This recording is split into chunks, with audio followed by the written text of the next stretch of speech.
সেই আদর্শ শিক্ষক আজ আমাদের বড়ই প্রয়োজন।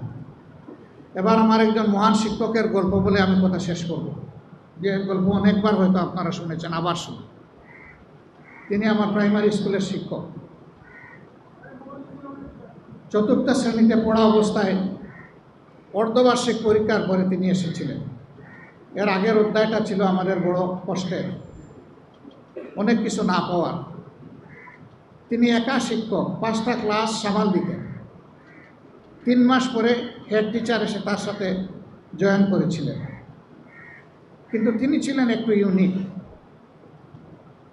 তিনি চ্যালেঞ্জ হিসাবে নিয়েছিলেন যে তিনি কিছু সন্তান বানাবেন। তিনি তখনও বিবাহিত ছিলেন না।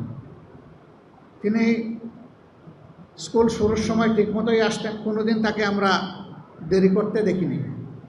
পুরা সময় শিক্ষা দিয়ে তিনি আগের দিনই একটা বাড়িতে নিজের থেকে দাওয়াত নিতেন। যে কোনো ছাত্রকে বলতেন যে আগামীকাল তোমাদের বাড়িতে খাবো, তোমার মাকে গিয়ে বলবো, সালাম দিব। এই বাড়িতে কি আছে না আছে এটা তার জানার কোনো দরকার নাই। তিনি সচ্ছল না অসচ্ছল এটা তিনি পরোয়া করতেন না। যে যেরকম করে তার মতো করে খাওয়াবে, আলহামদুলিল্লাহ।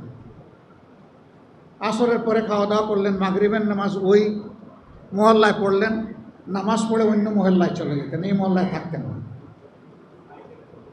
গিয়ে ছাত্র খুঁজতেন, কোন করে ছাত্র আছে তার, দেখতেন যে ছাত্ররা লেখাপড়ায় বসছে কিনা। তিনি কাউকে ওই সময় পড়াতেন না।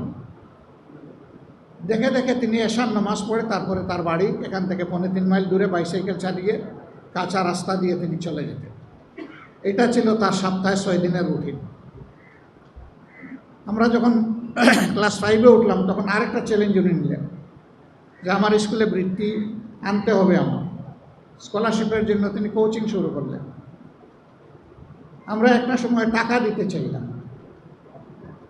তিনি বললেন টাকার জন্য আমি কোচিং করব না, তাইলে কালকে থেকে আমার আর কোচিং নেই।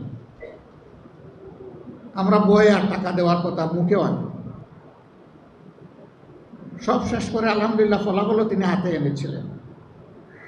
আমার হাই স্কুলটা তার গ্রামের কাছেই, যাওয়ার সময় স্যারের সাথে দেখা হতো, দোয়া নিতাম, সালাম বিনিময় করতাম, খোঁজখবর নিতেন। শুধু আমাকে না, তার সব ছাত্রদের। কিন্তু বাকিদের কথা আমি বলতে পারবো না। আমি যখন ইন্টারমিডিয়েটে ভর্তি হয়েছি তখন থেকে MBBS শেষ করা পর্যন্ত প্রতি মাসে আমি স্যারের হাতের লেখা একটা চিঠি পেতাম। একজন পিতা হিসেবে তার সন্তানকে যে সমস্ত পরামর্শ উপদেশ দেওয়ার কথা চিঠিতে সেইগুলা থাকতো, দোয়া থাকতো।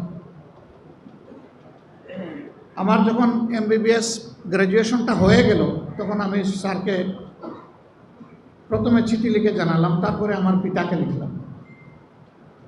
স্যার এই চিঠির জবাবে একটা চিঠি লিখলেন যে বাবা, এখন থেকে আমার নিয়মিত চিঠি লেখা শেষ, আর মাসে মাসে তোমার কাছে আমার চিঠি যাবে না। এতদিন তুমি আমার কুলের সন্তানের মতো ছিলে, তাই পিতা হিসাবে আমি আমার দায়িত্ব পালন করেছি। এই মহান শিক্ষক রিটায়ারমেন্টের পরে হজে যাবেন। আল্লাহু আকবার। তিনি তার ডায়েরিতে কোন বাড়িতে কত তারিখ খেয়েছেন, পান করেছেন সেটাও লিখে রেখেছেন। হজে যাওয়ার আগে 7টা গ্রামে ঢুকে ওই বাড়িগুলোর প্রত্যেকটা ঘরে গিয়েছে। সবাইকে বলেছেন আপনাদের নুন নিমক আমি খেয়েছি, হক আদায় করতে পারে নাই, আমাকে ক্ষমা করে দেবেন। ক্ষমা তো গ্রামবাসীর তার কাছে চাওয়ার কথা, উল্টা তিনি ঘরে ঘরে গিয়ে ক্ষমা চেয়ে তিনি হজে গিয়েছেন। তার রাজনৈতিক দর্শন এবং আমার দর্শন সম্পূর্ণ ভিন্ন।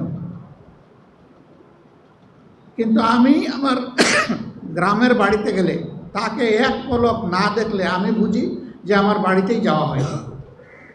এখনো তিনি বেঁচে আছেন। সে আদর্শ শিক্ষক আজ আমাদের বড়ই প্রয়োজন।